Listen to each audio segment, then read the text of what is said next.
Good morning, YouTube. All right, here we go. Reassembling of the German RB28. We've got a new guest on the channel, Mr. Clayton. There you go. Hello. So we prepped and cleaned the block. We have disassembled the rods, and we have the pistons that they came back from the machine shop. The rings have been gapped and everything is good to go. As you can see that they all are numbered according to each cylinder. So happy days.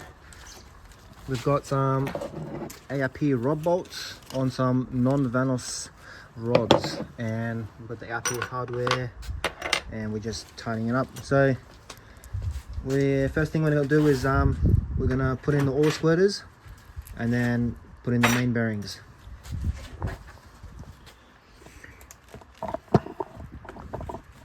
Where are the oil squirters? Oh yeah, sweet.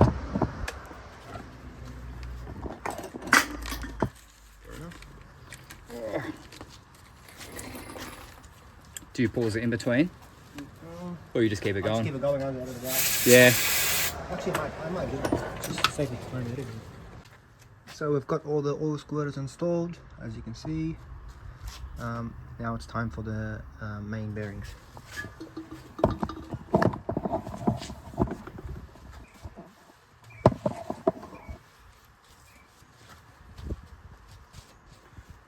First. Did you blow the box? No.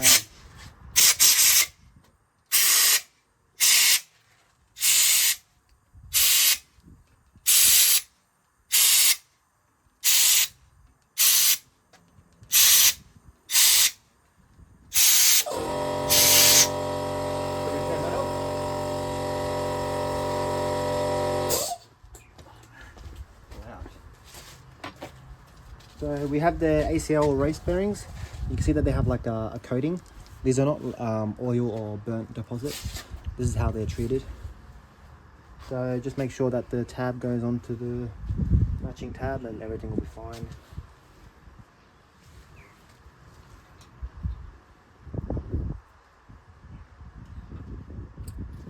Go ahead. Everything should be fine.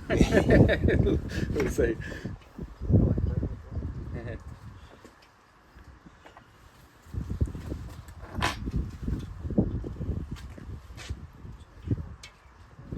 It's kind of satisfying when they click in. Yeah.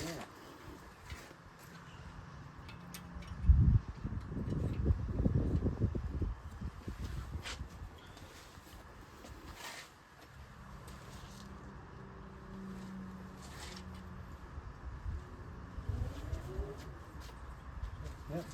I guess we are ready for. Oh, wait a minute. So that one is number 6.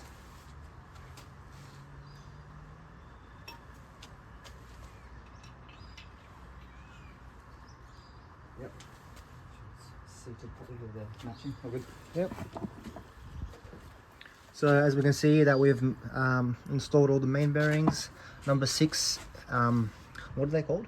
Thrust washer. They've got a thrust washer, so that prevents the crankshaft from walking or moving side to side, but it does give it a little bit of clearance, as you can see on the side. Wear marks on the side where the other ones are obviously don't have a wear mark on them. So in case, so it'll actually prevent the crankshaft from like moving, but it'll still allow it to move, so like it won't seize up. Where's the crank actually? Yeah, it's inside. Okay.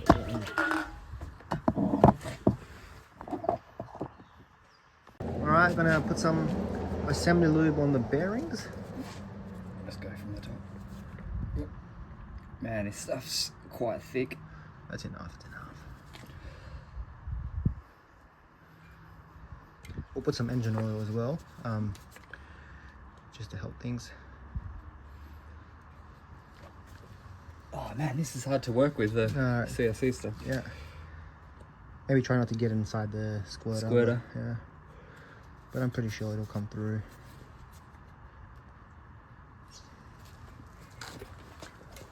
I'll try to clear it out a bit better after I've done this. Man, I'm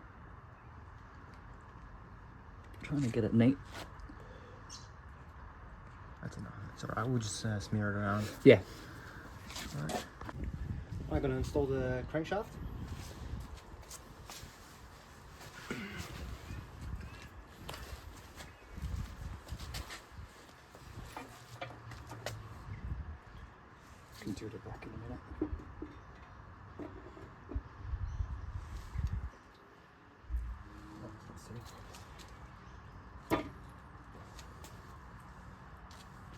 Bit tight around that thrush washer. Yeah, I guess. There it is. Beautiful. This engine stand's not the best, so it's not going to really move by itself. Shouldn't move. Yeah, it's If you see with the camera with the thrush washer, there's just a little trouble getting it in because it's a snug fit for the thrush washer, and now you can see how it wears on the crank slightly there, that it can't go forward or back, and then you've got the side wear mark for that bearing. But and they only put one's obviously enough to keep it center. Yeah, so this is a 2.8 litre crank. It's from a Z3, that is a motorsport. I've never seen this crank before. Usually they have like a slight indent here. If you check up the part number, I don't know, there's a few, but I think this is like the lightweight small crank that they put in the M20s, but it's all right. We'll just hope for the best, and I have great expectations. So let's go forward and put on the main caps.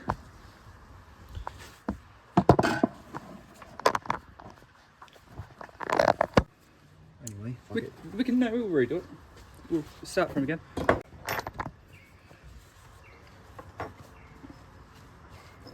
So when I'll wipe the bolts. Alright, I guess we're ready to assemble the main caps. We've already pre-installed the ACL race main bearings, and we've just give them a quick wipe. So these are numbered, so there's no way we're going to make a mistake. Just make sure that the tabs meet each other. As you can see, that this tab has to match the facing one, so we'll just go from there.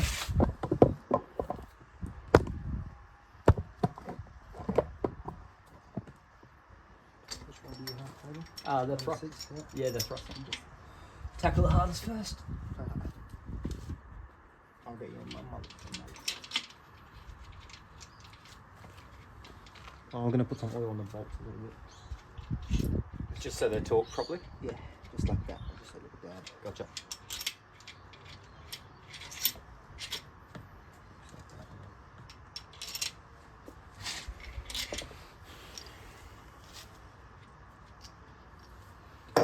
So the ones you can't see, just this one's still missing a bearing. Oh yeah, I'll jump on it. Number 3.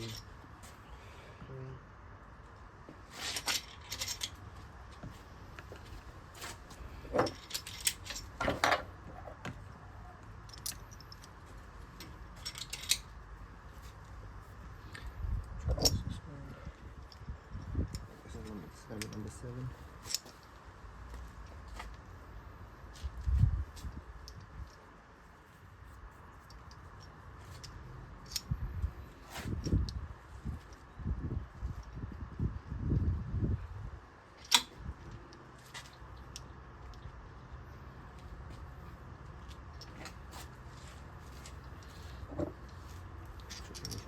Which number are you reading on those? Huh? So there's the right number here on the top.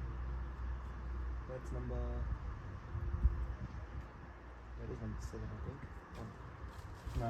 I'll let you put the rest in case that's a little bit of a This is number tricky one. Cool, that's number 2. That's definitely 7. This one's number 4. Oh, sorry, I got, yeah.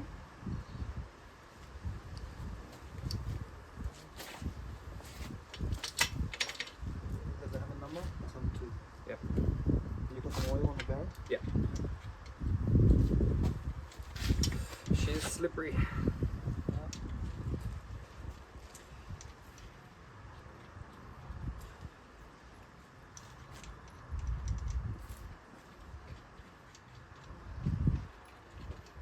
So we're just making she's turning well before you, because you're going to get a mellet and knock these down, eh? We can just tighten straight away with the socket. Or, Either way, yeah. or even with the rattle gun, just so slightly. Gently. Alright, let's just Sometimes I just use, even like the butt of a hammer. Good rudder.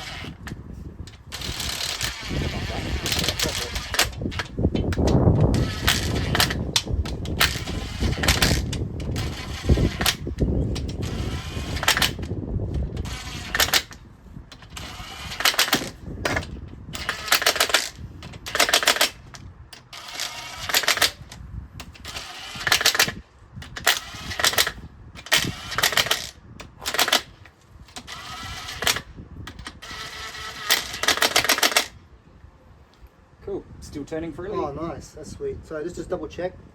We'll show the viewers. We'll show the viewers how we make sure that.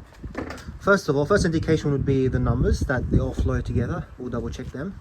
But if you look here on the other side, that you can see that there's like a number 1, 2, 3, 4, 5, 6 isn't, and the 7 isn't as well. So that's all good, and we can see that 1, 1, 1, 1, 1, 1, 1. So that's all good, and then we're good to start torquing down. So the mains are 20 Newton meters and then 50 degrees. We'll do 20 Newton meters all around and double check that everything is all good.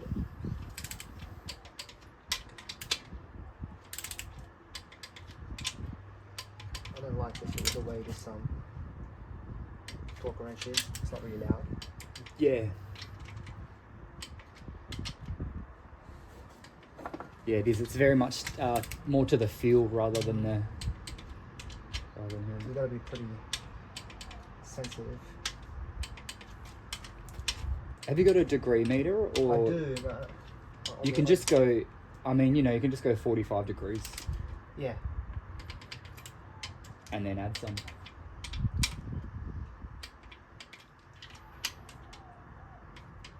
See how like you just keep on going. Mm-hmm.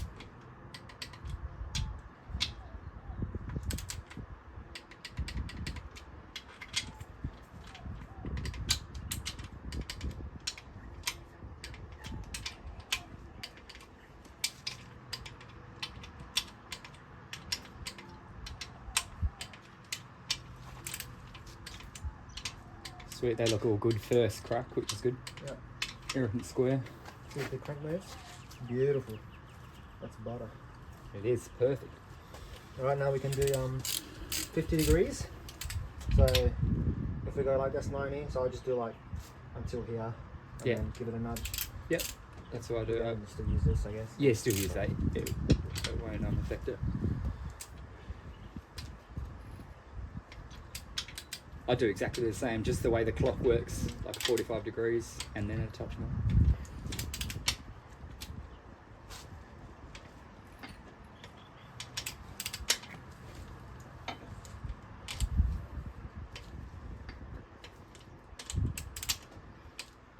They don't really tighten much. It's not really that much. Yeah, like not heaps and heaps. Considering it's making, what, 600 horsepower? Yeah.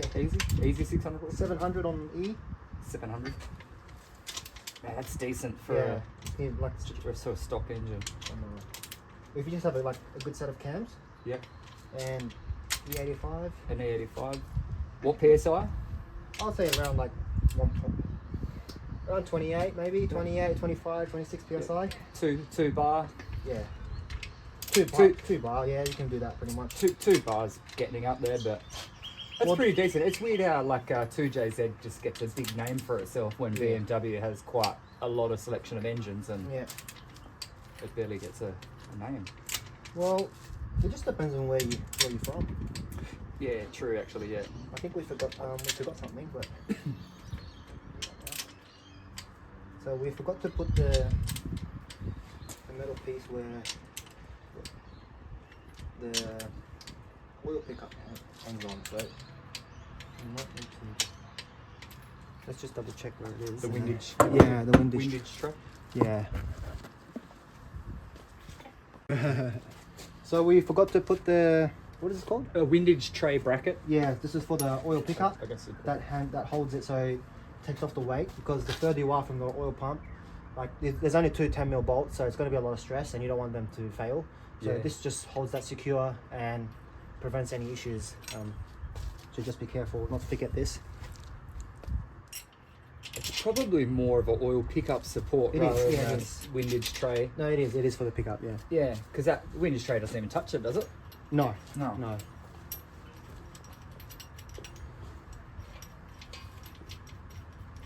Yeah, right. And just for what me and Harley were talking about is the slots cut out there. Yeah.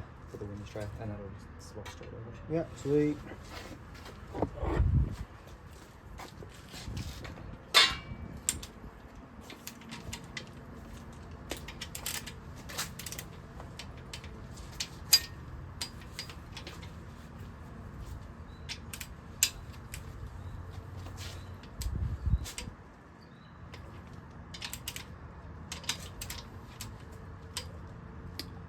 And then the exciting part, the pistons and the rods.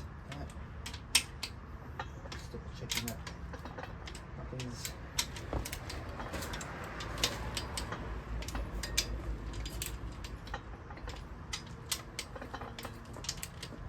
I'm just giving this Winnie Australia a quick one so around. It's pretty. Yeah, we're gonna leave that to last, but you can go for it, yeah? Yeah. Just while you're doing stuff. Yep. And then now we should double check that everything is smooth. I just love how the 2.8 crank just rotates. So. You know why. Oh, I will join up. So, thank you very much. So, just a random lady was passing by and had a flat tire, so we helped her out. It was like a Formula 1 pit stop, and then she gave us a lottery ticket and some chocolates. So, I guess good karma always comes around. Yeah. So, I think we're ready to put on the rear main seal. We haven't got pistons on there yet. Yeah, not yet. We can do that. But let's just put the rear main seal before Yep. it gets more heavy. Okay. Just one sec. Let's just organize where we're going to put it. I've got a crate here.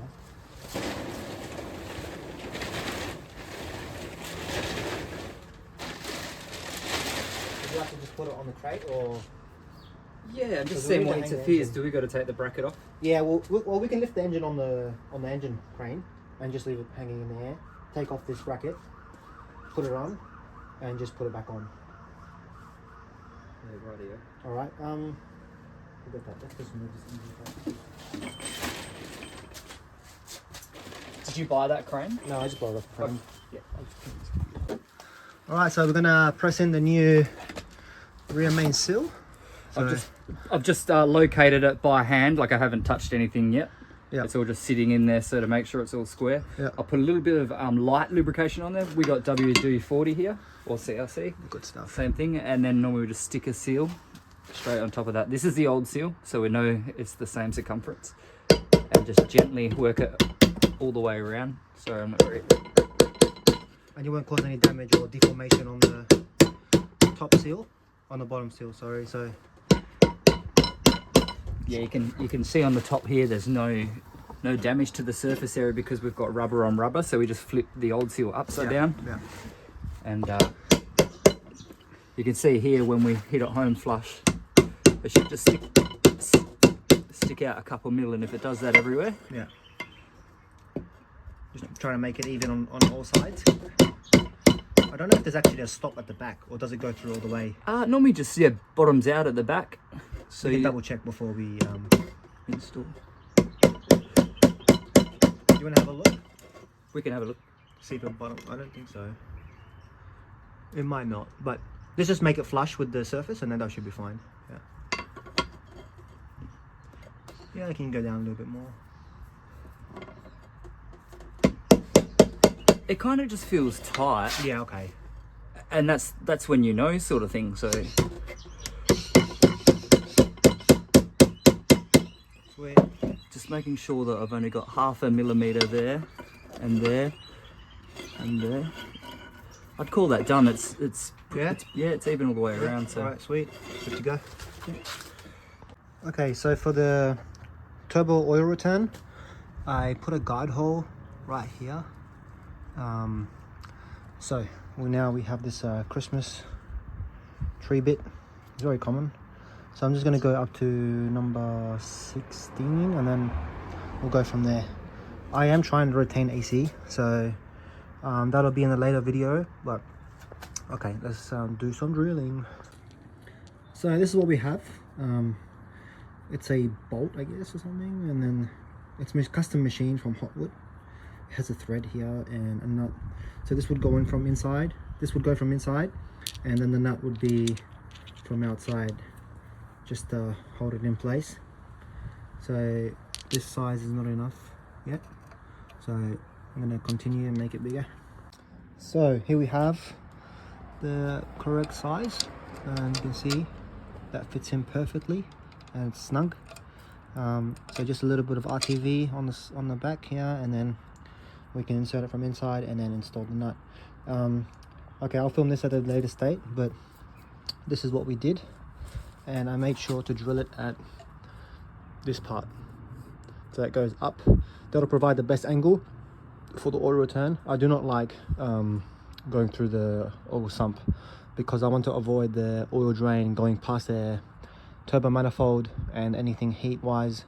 And this also isn't a AN fitting, so you can't really get good quality hoses that you can just tie on with a clamp. So we'll see what happens. This is my first time doing, like, reaching this point, so I'll keep you guys updated. All right, so I just assembled the first piston just to make sure everything goes smoothly. I wasn't comfortable putting in these wrist pins before, but I mean, once you get the hang of it, it's quite easy. But they're like, I just don't like things that fly around. So I think the main thing you just have to be careful is the intake side always has bigger valves in most engines. But so if you look at the rod, so how would you find out which is the right orientation? You see how you have those tabs for the bearings? They have to be on the exhaust side.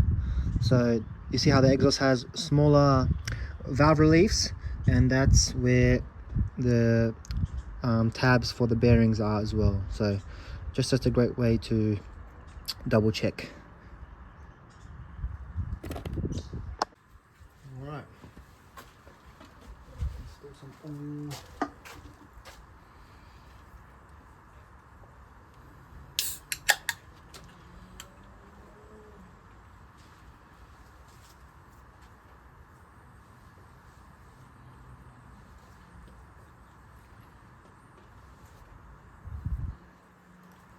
That's pretty damn clean in there.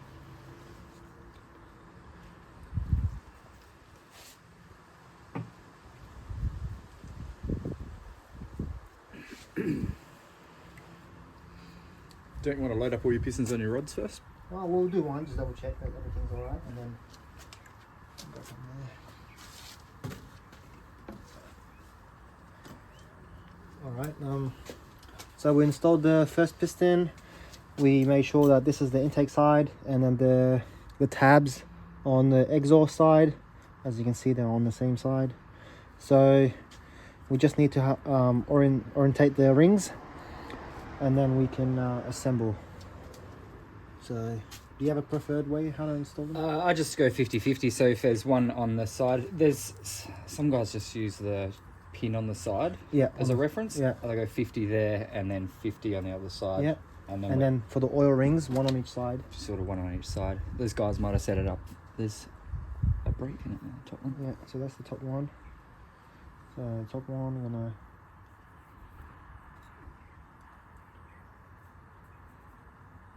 take it there. And where's the bottom one?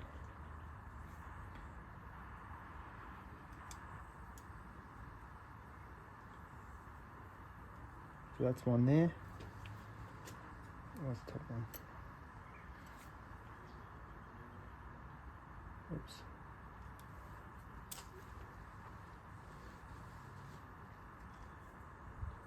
That's one there.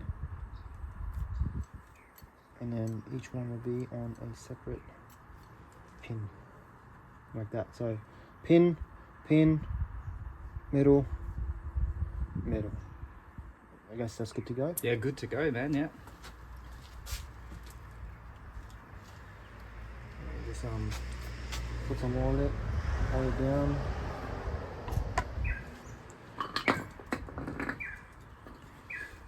Oh, pistons. That's when you need a piston change. Okay, so this is the difference between forged and cast. I mean, yeah. Quite a bit different. Even the side, the skirts, and see how it's lightweight machinery, because it's such a hard metal. They can afford to take so much metal out. Yeah, to where lower this the weight. cast is so heavy, they need to make it strong, and it affects, RPM. But you can see how they copied the design of the non-VANOS piston compared to the single VANOS over there. Yep. So you can see the difference. See how this like continues all the way at the bottom with the non-VANOS, but Shorter. with the M54 and M52, it's like cut off, relieved, and much lighter. But these were never designed to be turbo, so yeah. I mean that's why they need lightweight. So yep. All right, we're good to go. And look at the rods. You And know, the difference in the rods. difference in the rods is huge. Yeah. And guys still run 20 psi Yeah, on these. yeah. So I mean, to throw 30 psi at these is nothing compared to that. True.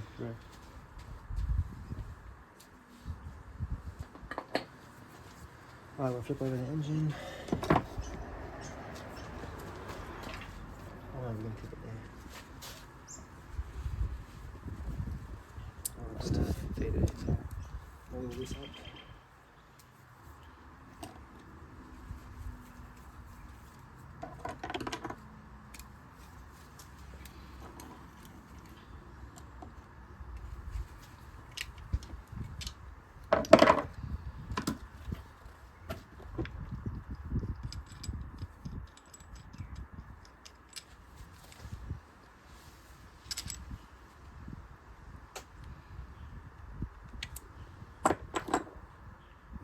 Did you blow these rods out? Yeah. Oh, sweet. I was just thinking with your oil return and your timing cover in the front, is there a preferred reason why you do it that way rather than the I side? just want to avoid it from the exhaust, and like I don't want it to be like to burn off or cause a fire, or just like so it doesn't melt the the return feed, the return oil. Yeah. And it also like cooks up the oil even more, so it just cake up everything. So Yeah. that's just personal preference, I guess. Yeah. So just double check. This one's there. This one's there. This one's here. That one's there. We're good to go. So we need to make sure that we leave a little bit at the bottom, and then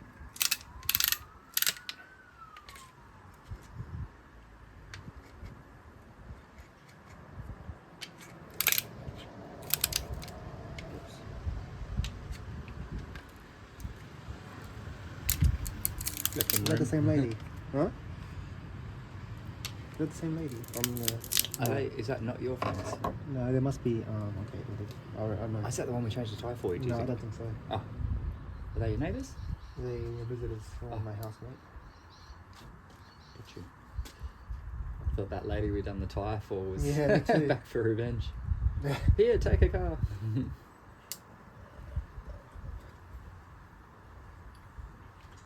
Clean the...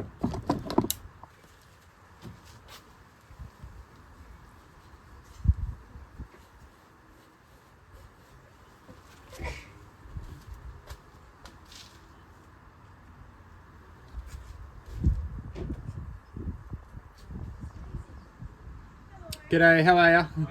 G'day.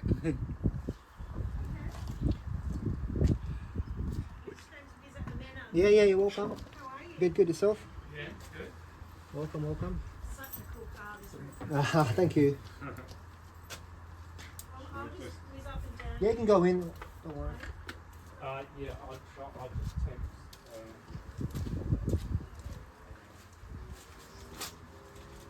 We just went to watch my son's footy team. They got beaten in the grand final. Oh, really? Grand final? Yeah. Just around the corner, actually. Yeah. What league? Sorry, what? He plays for Mozzie Park, but in E3 North or something. Down the bottom. Yeah, down the bottom. Yeah. Game. Yeah. Only just lost, but How much? 16 points, but the other team's undefeated, been winning by 100 points. Yeah. They're probably paying their players even at the low. Yeah. Yeah, somebody said, but anyway, they're a good side. Very good side. Yeah. Yeah, it's pretty good. So luckily it wasn't ridiculously. Yeah. Could have been worse.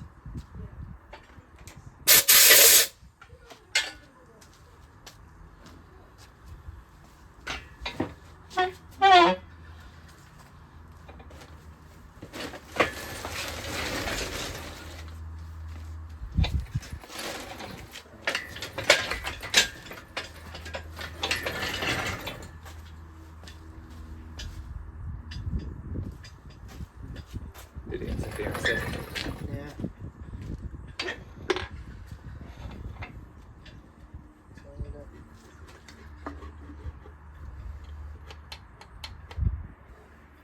So So we know that this is correct because if you remember the tabs on the numbered side, and you can see that the tabs on the rod are on the same side. So we can continue knowing that the assembly is correct. A bit of grease.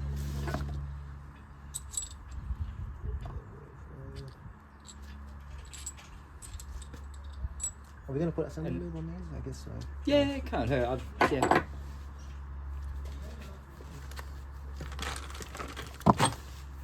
Oh, the ARP bolts. Yeah. They're meant to talk to yield for the grease, as you know. Yeah. Guess you should do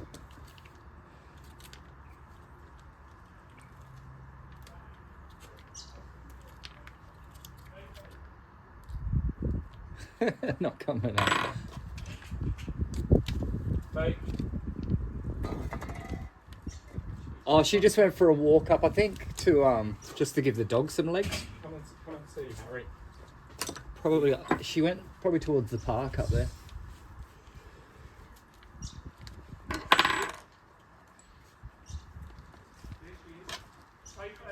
Normally that goes to a point, like it goes. I can see it. Yeah, yeah.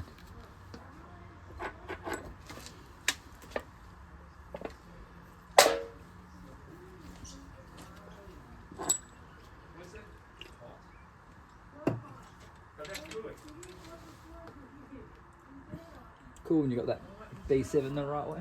Yeah. Yep.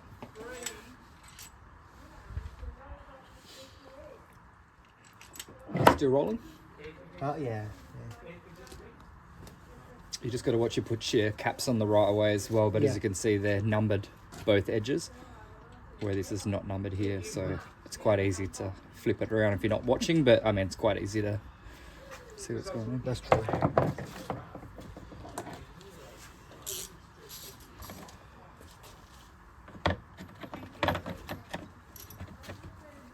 think I had a 10 millimeters. At some point.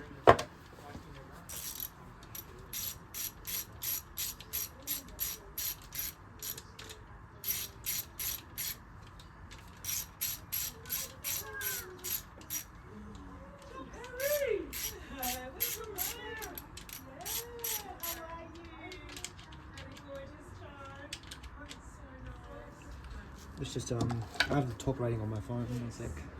So we've installed the first piston. We're just double checking that everything's all fine. But I think you can see that there's the first top ring, and that's the gap there. So everything is all aligned nice and fine, and I can rotate it by hand. So that is a good sign. Right, good to go. Yeah.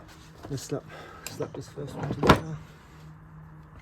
So this one is facing me. This one goes in there. I need to grease this up. Sorry, I'm just holding it. Yeah, you want to go? Just see what number the rod it should be numbered. Is it not? 3? 3. That's number 3 for you, sir. Thank you. That's your pin. Don't forget to lube it up. Yeah.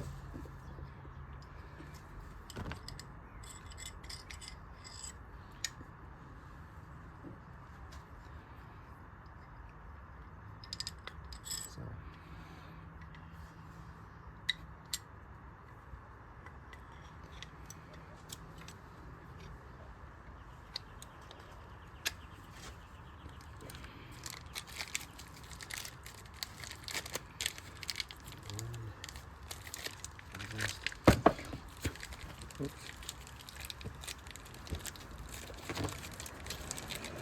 They're not that hard actually, the pins To put in.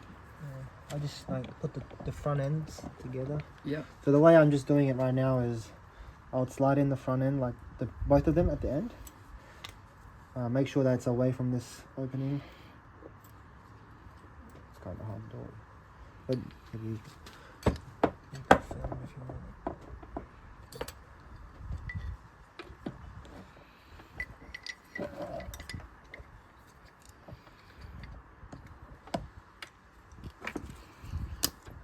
That snaps right in.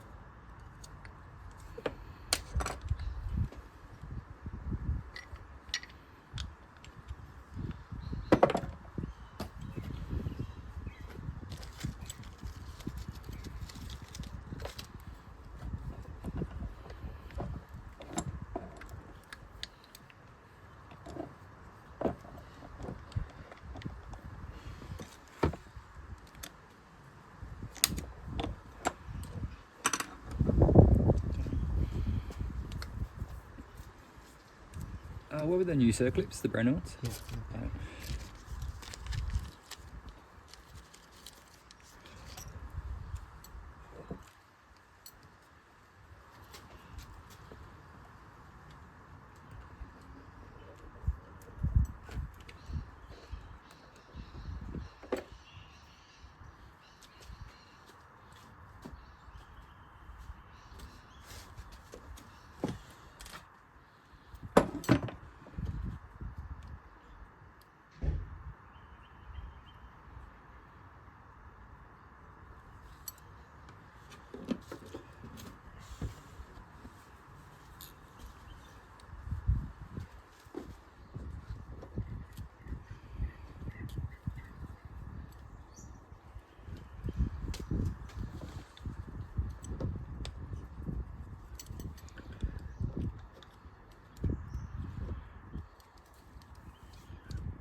Sit in your home. I can do it. I can do it if you're not comfortable.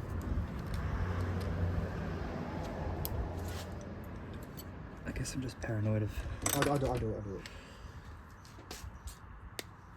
I've got to get at least one, but I will let you do it.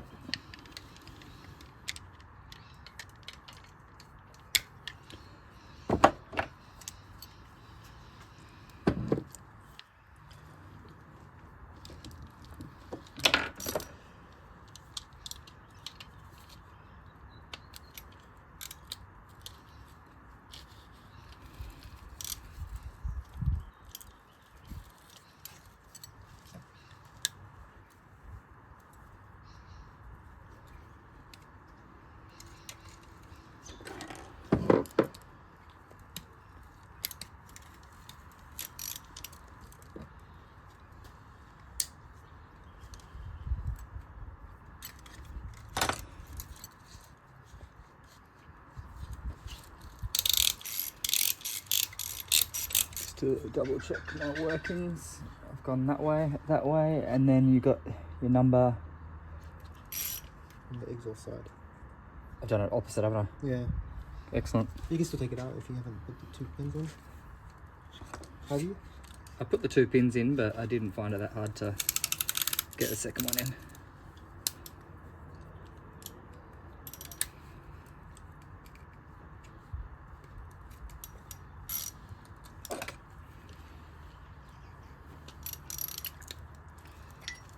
I love it when you can only get it wrong. Do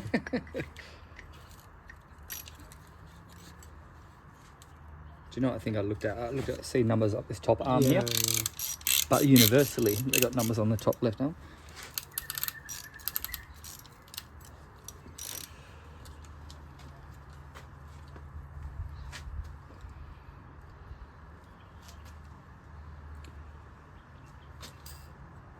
You got number 3? 3 I do, yeah. We can just do that first. You got your one prepped though, hey? Yeah. Yep. I'll just do that. Cool. Alright. I'll just do mine because I've already got it. Got it wound up, yep. Oh good, I kind of got to do another one now because that didn't go exactly smooth.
Which bit? Putting in rings and shit. Putting in here. Mine are these ring type Oh, I'll do it. I'll do it. gudgeon pins.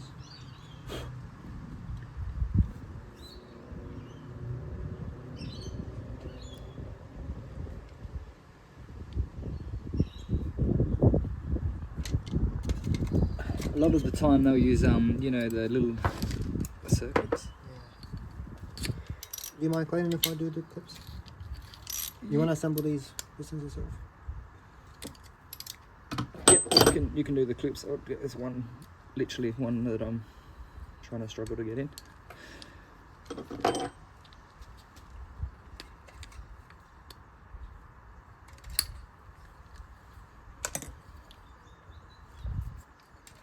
Number 5. Yeah.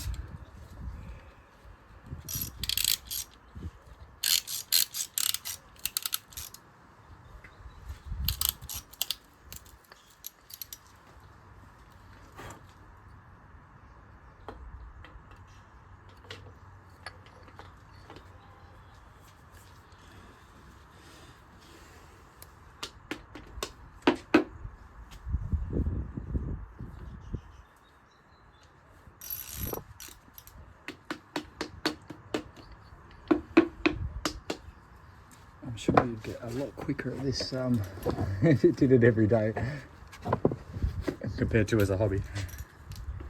Yep.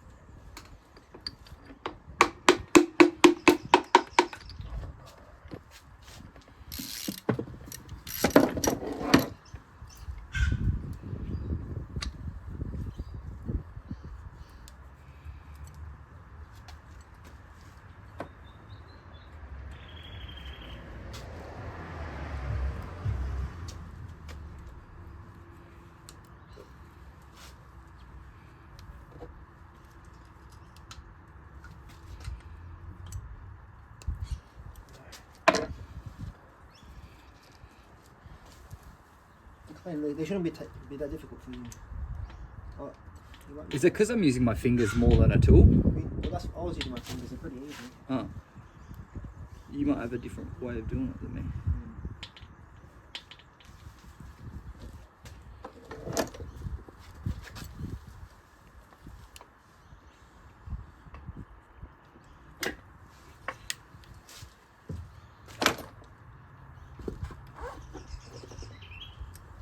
Is that what it's like before you clip it in? You have one lip up? No, I just put them in together at the same time. So I left that open so you can just... So this is what I'm doing. I'll show you. Yep. Yeah, but, I'll push that in. Okay, sweet. Yeah, but try to keep it far away from here, because in case we need to disassemble it, it's hard to rotate it. You know what I mean? I thought it it's might. alright. I find, yeah. It's okay. I like that relief point there because then you got an arm that's flexible. But I'll watch how But you... this one is like, you used it where the axis, so there's no way you could take this out right now. No, not easily, no. So just be careful. Alright, so When that snapped in, it must have yeah. preferred to go the other side.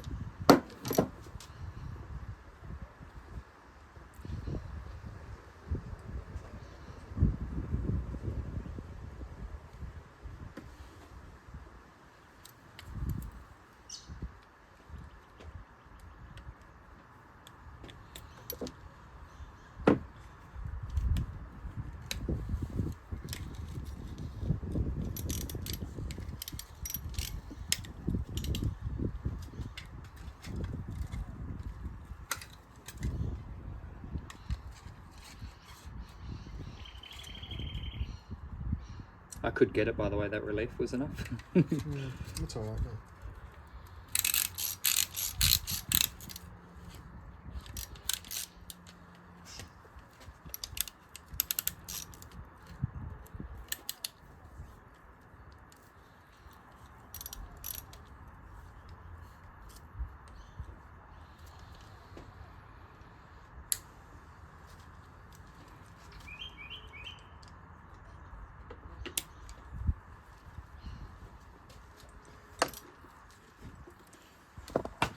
have been worse. So I was just lucky I got an edge on it and I didn't slip.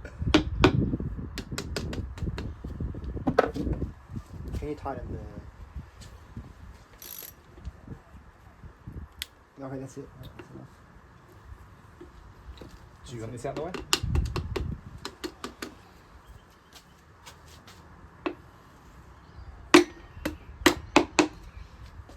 Beautiful. It's a bit crooked, but it's alright. Sorry. Oh. It's alright. I stopped feeling about 10 years ago.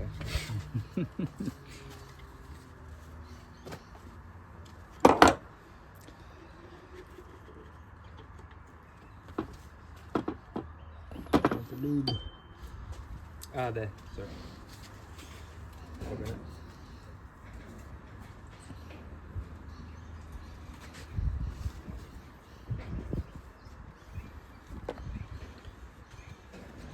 I forgot to blow the crankshaft again.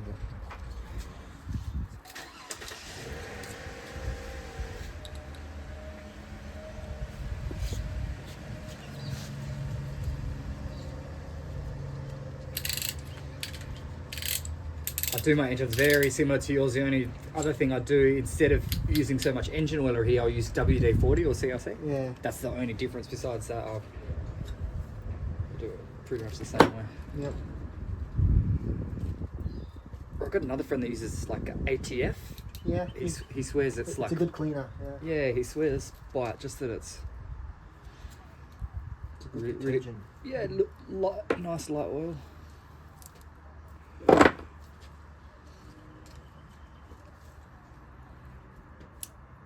You were happy to go with number 3 next? Yeah.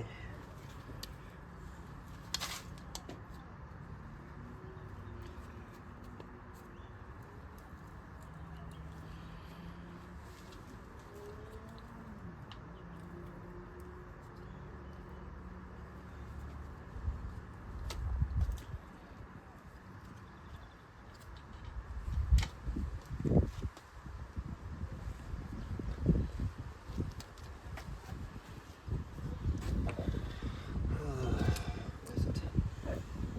No, it's 10. It's okay. It's okay. Oh, that one said 11 on there. Oops. I'll just get the one that's done. Yeah, 10 there.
Right. Number 3, that's the piston right there.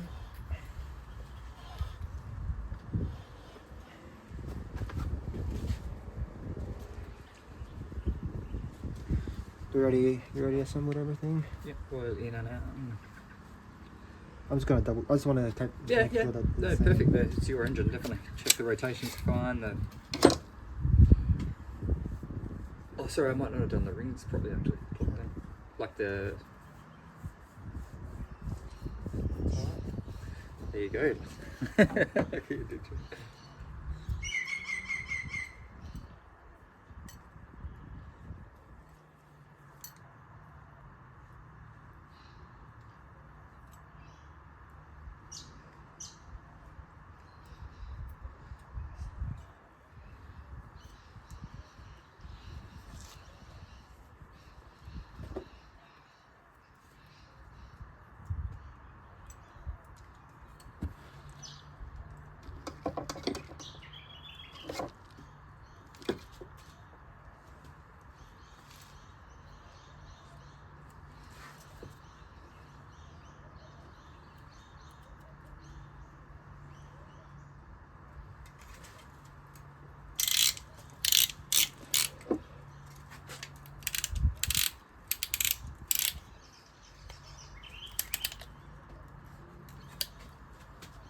What did the machine shop guy say about the block? Did he No, that was good. didn't mention anything? Just No, that- but he had to like emphasize it a bit to make like for clearance, so it was good. I was worried that it might be too loose Mhm. because the engine was like built for NA pistons, you know, like because their tolerance is like much tighter. So like I was worried that these pistons might be a bit, because usually some manufacturers have like smaller pistons, Mhm. or some of them go bigger and then relieve the engine more. Yep. So I was worried that The tolerances are just a bit too tight. they might be off, like, you know, because of the NA to turbo, because they're different manufacturers of pistons, so everyone has their own ways of doing things. Mhm.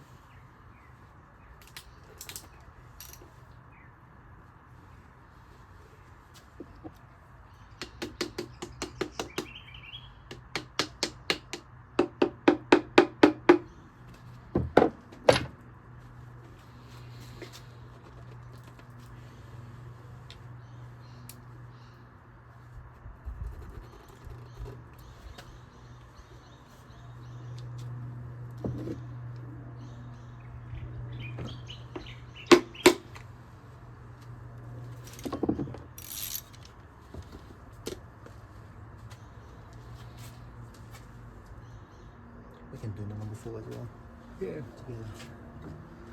5 that is. To be fair. All right.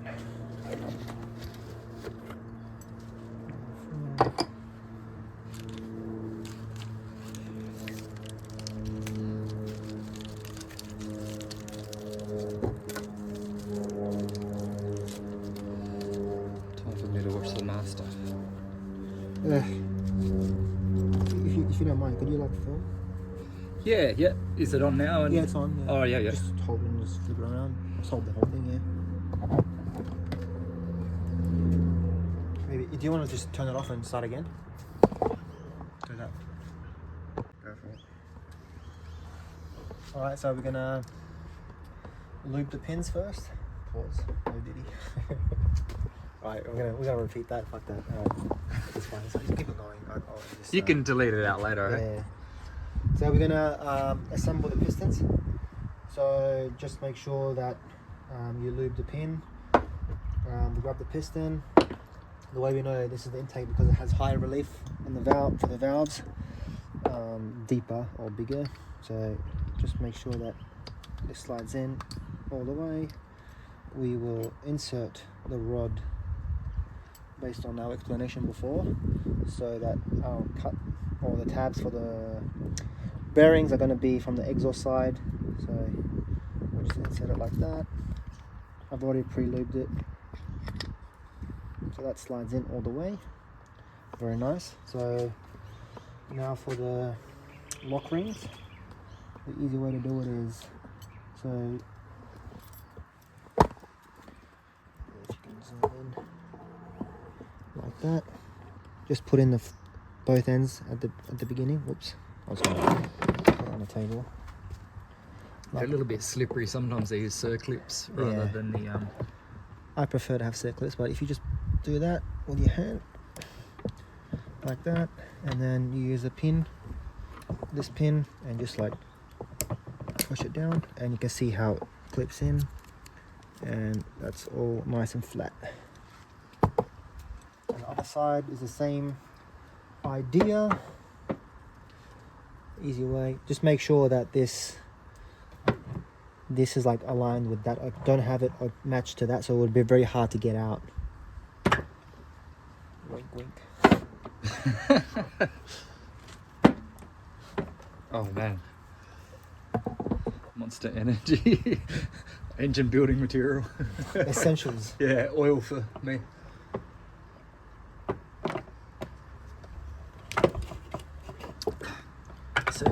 see the camera shaking a bit. Yep, that's all good to go. So now we're going to clock the rings.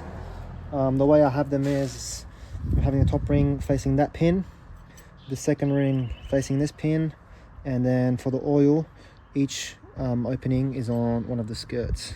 Where's this top one? There it is. So we're just gonna put some lubrication. And it's probably not a bad spot to actually put them there, just that you've got larger oil Yep. inlets there, the Yeah, oil yeah. squirters. So if you can keep that opening away from The oil. So you might get debris. You don't want it to be riding on the surface of the skirt. Yeah. You'll probably just like less material for it to get stuck. Yeah. And you probably just sit there rather than having it go here and scrape Oh, through. yeah. Yeah. Yeah. Less damage to your cylinder.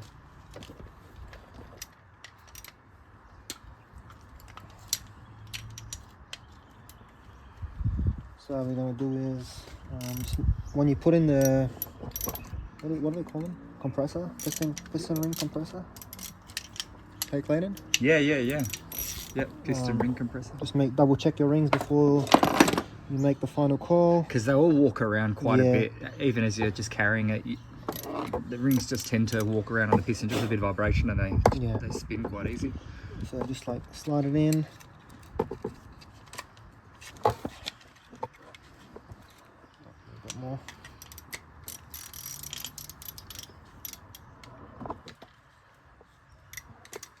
So make sure to like keep constant pressure on one side. It'll prevent the rings from like sliding through. They might move around a bit, but it's not that bad. It's not that much. So, oops, that was a bit too much. So, Oh, is it starting to like ovalize at the top? well, it's so I'm just gonna double check. So you can see how it moved. That now the rings are moving with it. So just make sure that.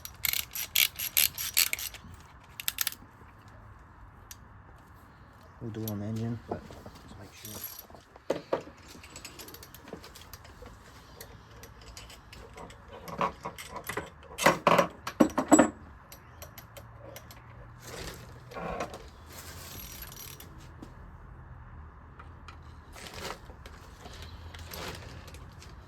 See, Ollie's put his rear main seal on.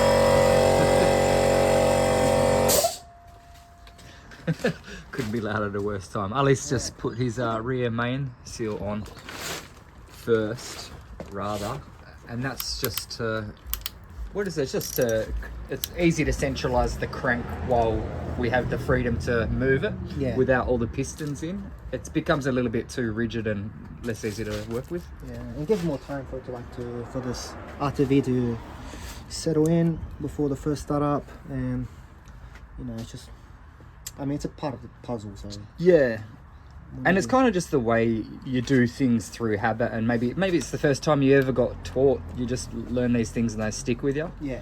I was just saying to Ali, he does engines very similar to me, like very, very similar. That last click is essential for it to go through smoothly.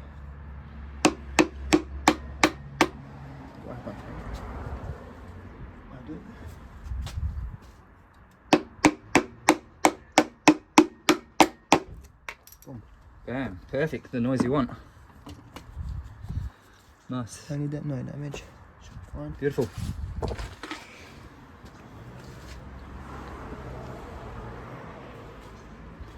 So we did 3 and 4 together, just because the crankshaft is on the same spot. So see how we have the crankshaft pointing up? That'll give the most clearance when installing the pistons. We'll just put some lube.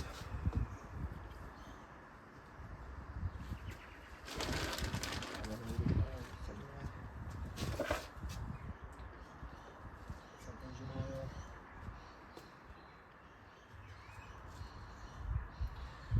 Alright, we'll just push the pistons with my hands.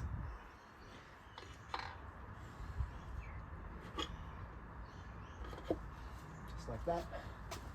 Boom. What is... That was this rod. Yeah. Yeah.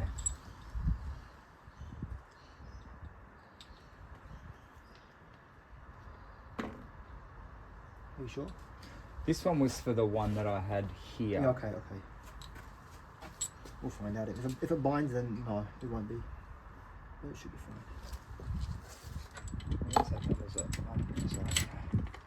Yeah, but they all get the same numbers.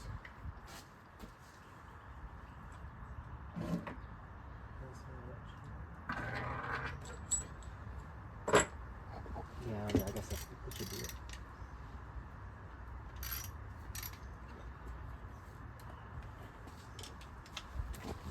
Because that was 5 I was doing there. That's number 3. Which one? That's number 4. This one's number 3, I'm pretty sure. Because remember I was tackling number 3. I've only done 3 and 5. So this is number 4. Oh, wait a minute.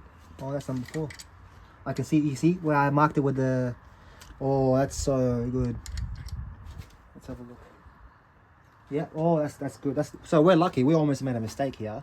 Yeah. You see how I marked it when I disassembled these rods with the pick? I don't know if you can see it. I can see it, yeah. Maybe Yeah. the camera can't. But you can see I scratched it as number 3, so we're going to make a mistake right there. And actually, we forgot to put some...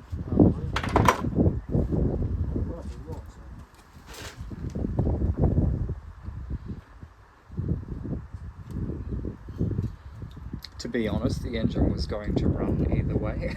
I mean, yeah. But it's good to keep, yeah. Even just for balance and things like that. Like these pistons are very...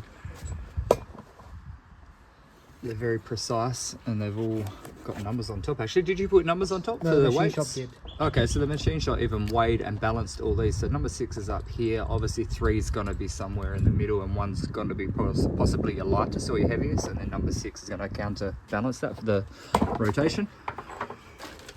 Why does that matter? That matters for engine harmonics. If you can imagine an engine spinning faster with weight in the wrong place, then you're not going to get the RPM, or if you do, it's going to vibrate. And things do not like to vibrate. And things don't like to vibrate.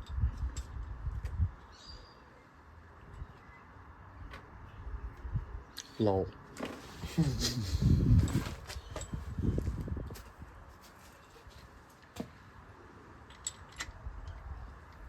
That was a lucky one. It was handed it, yeah, written on there. Because I was about to say, man, that piston's not... But it still would have been a maybe, like I wasn't prepared to fight it for it. Yeah. Hey, did this enter some other numbers? It's all good. Oh, It wasn't like that for long. battery. Alright. And we're back live here at the Engine Building Masters. Yeah.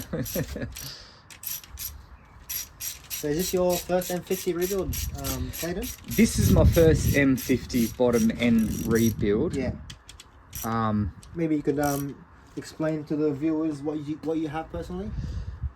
Personally, what I have is too many BMWs, but I started life off with rotaries, so I was always after chasing odd engines, and had a lot of 12As and 13Bs, maybe for about 15 years, Yeah. and I've just always been interested in odd engines. And then a VR6 popped up, and it was unblown, so I thought, alrighty, I'll run through the full build. A VR6 is quite unique. If you don't know, it's a V6, but it shares the same head, built by VW. And they boost quite well, so I thought, all right, I'll jump on one, and then I ended up boosting one of those. This is about 400 horsepower. Rebuilt that, and then BMWs kept popping up, so I thought I'll grab one and see how it goes. And now I think I have An addiction. I have 5 BMWs. There's one of them there that I drove in on. It's a 135i manual, but I've also brought I've got 2 E36s and an E30. One E36 has an M50B28 turbo, so I opened it up and I've looked at the bottom end, but I've not built it yet. And Ali suggested that I come and check it out, so I'm just learning tricks of the trade off him. But yeah, now I'm stuck with well, 4 or 5 BMWs that I need to build, and it's just always good to know every little bit of knowledge you can. I've rebuilt now, oh man, anything from Honda 1600 turbos Yeah. to rotaries to I built my first LS about a year ago. Oh, really? And that was an experience. I was surprised how simple they are put together, because the timing chain is small. The timing chain's smaller than a BMX chain, and I'm used to a BMW timing chain. Especially if you look at a V8 BMW, look at the timing chain on that. Yeah. Well, on the V8s? On the V8s, yeah. So you've Yeah. got a chain that goes around the crank, Yeah. and then it goes up to your heads. But your heads obviously got twin cams on them, so now you got chains going along your twin cams. Yeah. And down. Anyway, I'd never seen anything like it with an internal cam. Oops, sorry.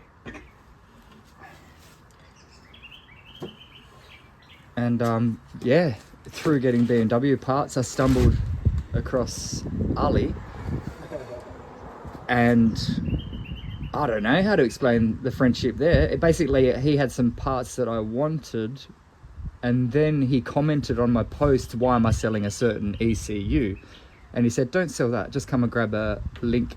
It was for a Link ECU, and I brought it thinking it was for an M50B28, and they're actually only for an M50TU Yeah, B25. for the 413 harness, yeah. Bosch. 413 harness. I didn't know that at the time, because I was sort of still learning BMWs, and he just said, yeah, that's cool, we'll just swap the harness, you know. So anyone out there with E30 or E36 stuff, and you're after a Link ECU plug and play, literally just get an M50TU B25 or 28 harness. No, just 25 only. Oh, is it 25 only? Yeah, it has to have the Bosch 413 ECU. So it only came on 93 to 95, so there's only those 3 years. It's very hard to find now these days, but they're still around. Yeah. I know that there's a lot of companies now that make, plug and play. So there are like VEMS ECU for like the Siemens, and like the M52 harnesses. Some people you can actually stay OBD2 on Siemens and get them tuned out, but it's just like it's outdated. So I don't know. You have to run special maths and resistors and all that stuff. So I wouldn't do that. It's just you're better off getting a Link and a 413 harness, or you can just go Mega Squirt and then kind of adapt your harness to that. But also it's almost like taking a step back into the past, so you're limiting what tuning potential you've got. True. So Using an older ECU like that. Yeah, I wouldn't recommend it. Like this, after you reach a certain RPM, like a horsepower limit, you're gonna start running into issues where you don't have any safety measures. So like with the Link, you can do like closed loop control, knock control, all of that. So I think a standalone is very important. Get off the stock ECUs. I wouldn't recommend that. No. Otherwise, you should be expecting the bad things to happen. Or only if you're on like 7 psi or 10 psi. I mean, you can get away with it, but if you want to start pushing power, it's not going to happen. You're just going to end up paying more in the long run than just investing from the beginning. And this shit isn't cheap at all. How much were these pistons alone? I think they were around $2,000. $2,000. And then machine shop was like $400 to get them, to check the clearances and to get the rings gapped. And this engine was already bored to this piston, so if you had to get that rebored, that'll probably be another $300-400. So if it you adds just up. that expense that Ali has just said, then we've just added up. It's $2,800 around just that. So an ECU is only, what is it, 14? Let's say 14 to 1500 at this time. It's really not a big expense to pay, and then all the supporting mods around it. I don't know. It's an investment. It's not cheap. No, man, nothing is. It's like you got to pay to play. And it doesn't matter how you're trying to make 400 horsepower, you'll always end up spending around the same amount. So I've done 6 turbo V8 stuff that will make 400. I've done rotary stuff. Rotary stuff can even be more expensive. I don't know. I've just gone different angles around it, and it doesn't matter which way you go, you end up still spending your money. Yeah. Couldn't agree more.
click.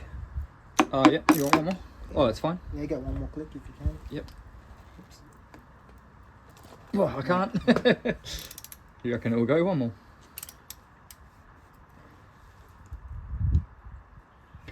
Oops.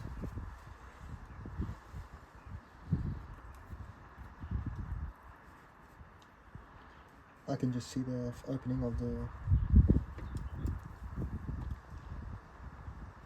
Can you see that it might catch an edge on the bore lip?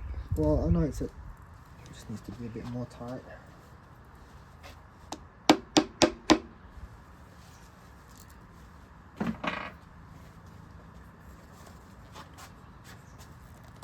Yeah, see that? Damn. That was the... You knew I had to go another clip. Yeah. just by visualizing it. So that's not even that was enough. So Yeah. So he's just got a little snag. That ring's trying to tuck its way oh out. wait a minute. You know it's so close, but it's... Okay, we can probably put that in. I think you could manipulate that in, but that is the issue why it didn't go so smooth.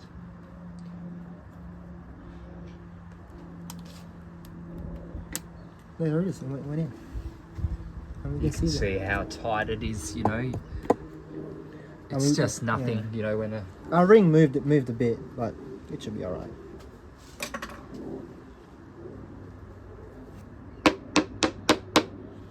Boom. Confident hands.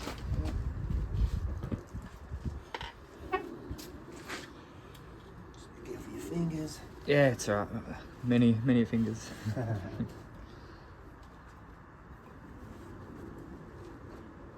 oil on your... So how many M50s do you think you've built? Can you think, even roughly, you think? I would say this is my fifth one, maybe. Fifth one. Fifth one. Is this possibly your most expensive build? Oh, this one is, yes, my... Yeah. It's too much money. It's crazy. But Yeah. this is the last one, hopefully. Yeah. I don't plan on doing this anymore. It's hard because we're in Australia right now, Perth, Western Australia, and it's hard to start naming prices on things because it's not irrelevant internationally. Like it's only the Australian dollar. Yeah. And some people think, holy shit, like you pay, you know, that car was say $20,000, but let's say American dollars, that's 14 grand. So they think you're paying 20,000 and they think it's a bit too much, but Yeah. really our dollar's pretty weak at the moment. Yeah. Well, it's a different, like, hourly rate. The minimum wage is different here, you know. Yeah. It's all sort of relevant, except for, man, like I said, well, we're in 2024 at the moment, and our biggest gripe, I think, is groceries have gone up so much since, say, COVID. Yeah. Fuel is kind of stable, but it's still not at a good price. So, to let you know, it's about $2 a litre. That's just to be general. We pay a little bit more for 98. We do have E85 here, and is this engine going to run on E85 eventually? Well, or? it's not that common. That's the issue. Like, I would love to, but it's just like you have to go to specific servos, and there's a high risk of you like running out if you go on a cruise or something. And I don't know how regularly they like get new E85, and with time it gets contaminated. Yeah. So it's a big risk. If you want to run E85, probably just better off getting your own drum. Yeah. But then that's also like where you're going to store that drum, and it's like dangerous. It's not safe to keep outside, you know. It creates its own problems, sort of thing. And then also, if you go on a holiday, leaving that E85 in your car, Yeah. it can bring its own problems. Yeah. It's great if you're racing all the time, every weekend, Yeah, and yeah. you're always using it. But I do plan on putting flex fuel, so the Link does accept flex fuel. See ya. See yeah, see you guys. is the screen still on? Yep, scanning. Well, I'll get the chargers on. Yeah, so I guess not everybody, but me and Ali, I guess, are more street sort of driven at the moment. We will end up going to the quarter mile and we'll get more involved, you know, later on. But at the moment, the mentality we've got is we're just trying to max out our horsepower on pump fuel, which is Ultimate 98 from BP. And and when I say 400 horsepower builds, it's all revolving around the fact that we can only go about 20-21 PSI. Yeah, I mean, you can Before go we up start. to You got a little bit one more. mile's 15, and then another half is another You probably got up to 22, 23. 22, Yeah? 23, yeah. Yeah, I know guys that have 22 PSI builds, like Yeah. tunes. I mean, that's pretty gnarly as well. I mean, but there is high risk. You need to have like a tune. Like, you can't have a dodgy tune. No, I don't like tiptoeing around absolute maximum though. So to me, in my head, 20 PSI is, I'm happy there. 15 on a 2.8 litre. Yeah. It's a lot. And you're already at your 400, so you're real Yeah, competitive. 420. Depends on like what cams you have and like if you have VVT or like VANOS or not. But yeah, Everything's relative, isn't it? yeah, it is. That is true. Just like in A builds, I mean, it's not hard to. Oh, so we still have 2 pins left, so that means we didn't leave one or Yeah. we don't have any missing. So Yeah. that's a good sign. It's a good sign. We'll probably end the video right now so that I'll put the phone on the charge, but we can continue. I'll get the charge. And I mean, there's only one more that we're missing out on. If we do decide to cut it, there's only one more. And Yeah. I mean, we can see how it's going and we can show you the final product of that. All right. See ya. Ciao.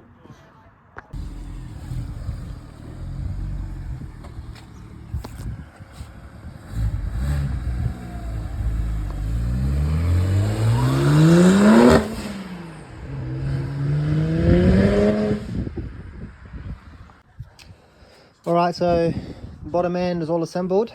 We've got all 6 pistons. I'll show you the rotating from the top as well, just in a minute. But for the oil pump, this is a M52 oil pump. It's pretty much plug and play, but the only thing is the rear bolt is kind of offset. So we need to, with a drill bit, just make sure there's enough clearance for the bolt to go straight through, and that should be good to go. I highly recommend using an M52 oil pump. They are bigger, they flow more, and it's good to, because when you have the turbo feed, you need that extra flow. I mean, I know people that have the non-VANOS, which is the smaller one, and they're fine, but I guess having more volume is better than not. I think the pressure's the same, it's just more oil flow, so it's not gonna hurt. So modified the rear back at the back, so a little bit of drilling was required. As we can see now, if we align the 2 front tabs just like that, we can see that there should be enough clearance for a bolt to go through and mount it safely.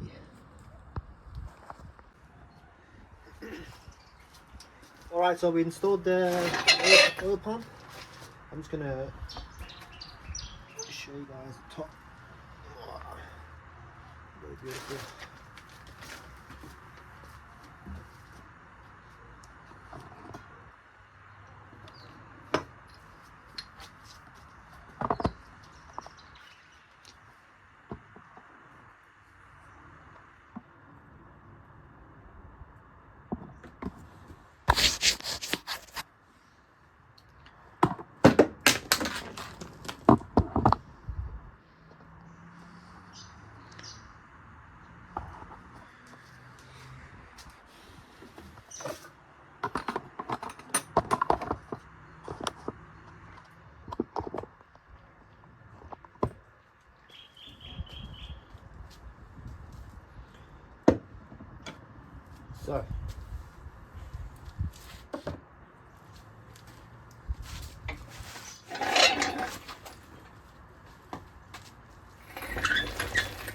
So we need to install the main chain guide.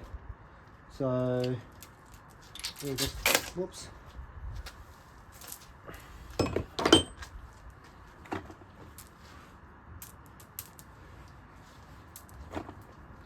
Just have to slide it on to the main crank hub. And then we can slide on the chain guide, I think.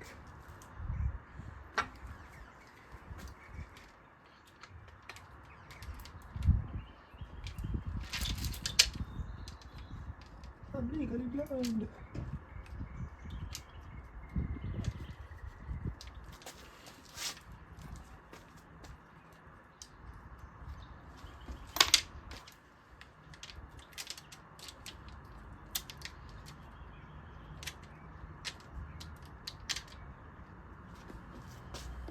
And this is held on by a C-clip.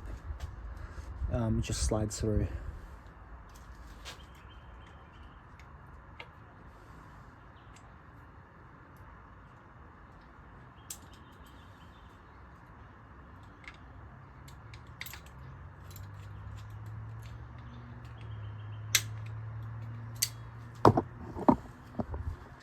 And as you can see, there's a C-clip.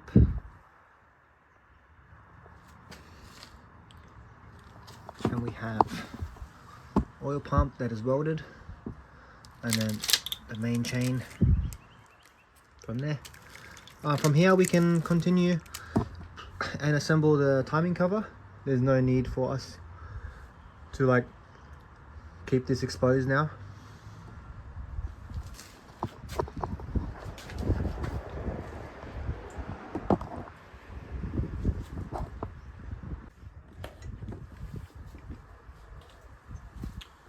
So for the oil drain, I just inserted it in the back with some RTV. I know that's way too much. I'll clean it off, but this is the concept. That's how it is. I'm just gonna put the nut on now, if I can find it.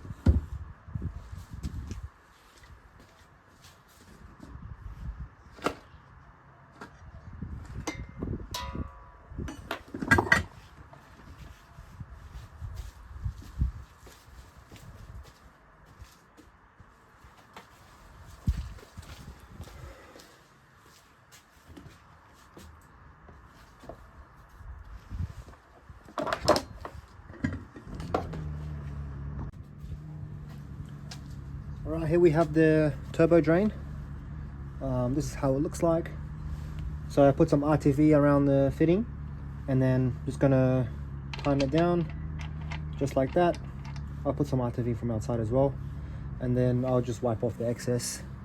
And you don't really have to tighten this too much because there's not that much weight or load onto it, so it's just securing.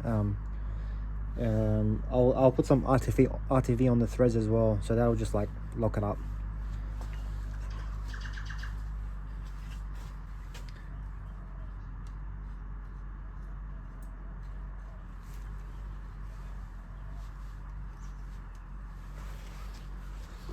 It is a 30mm.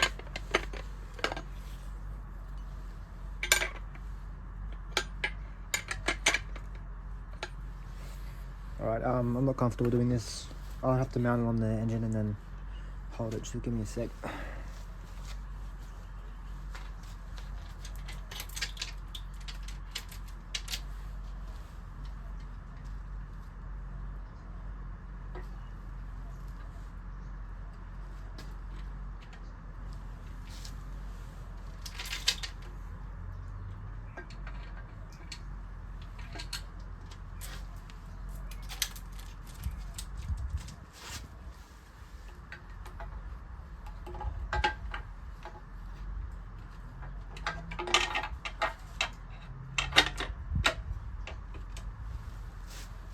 As we can see, that it does not interfere with the main chain guide, so that's fine.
So we can just wipe it off now.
So we've got RTV and the new gaskets on here. So we're ready to assemble the timing cover.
So now we can put the front crank hub. It has a guide here that it follows. So this pin determines the timing, so that you don't just randomly put on the trigger wheel on the front. So that's the reason why there is a guide, to always make sure that it's at a fixed position every time you disassemble and reassemble. I can show you here and there.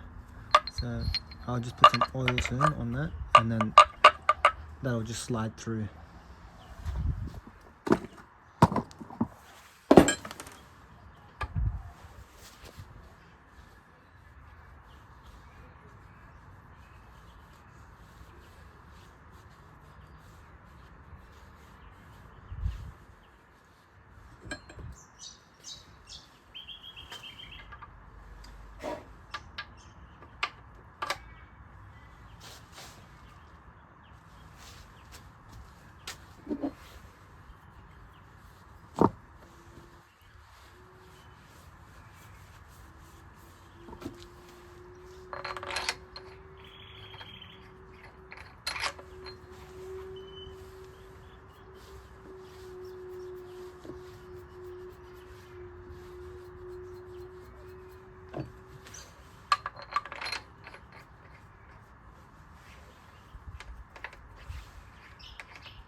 Now the amount of ooga doogas is yes by now.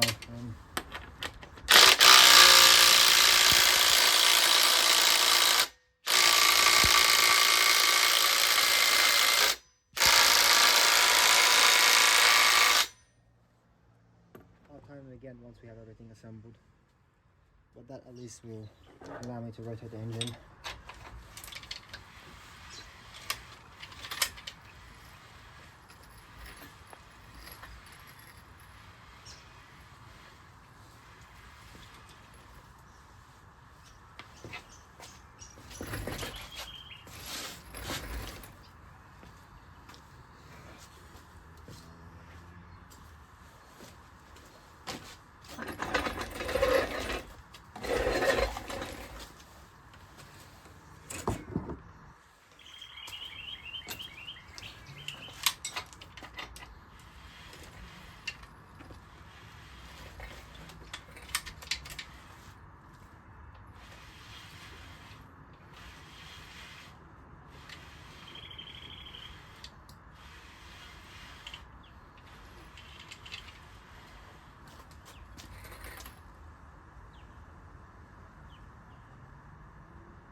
I'm very happy how everything turned out. We're going to continue now with the cleaning up the threads, just blow them with compressed air, and then we can put in the ARP head studs. But before that, we have to make sure that we need to clean this from the gasket, make sure that nothing's protruding, and then we can go from there. Alright, so now we have the ARP head studs. First thing we need to do is lubricate the threads, top and bottom. So let's just put a little bit here. You don't need much.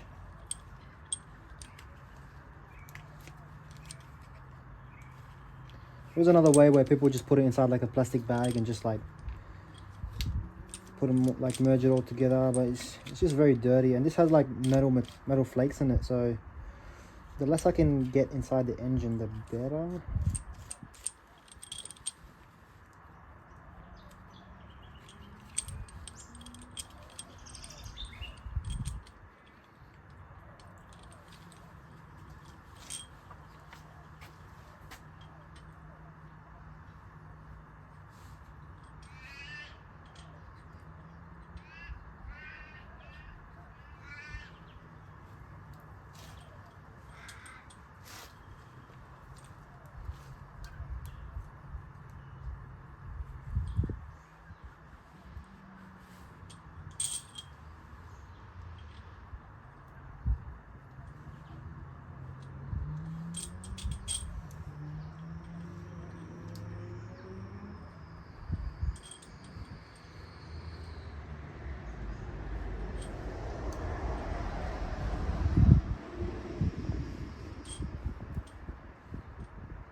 Just don't forget your dowels.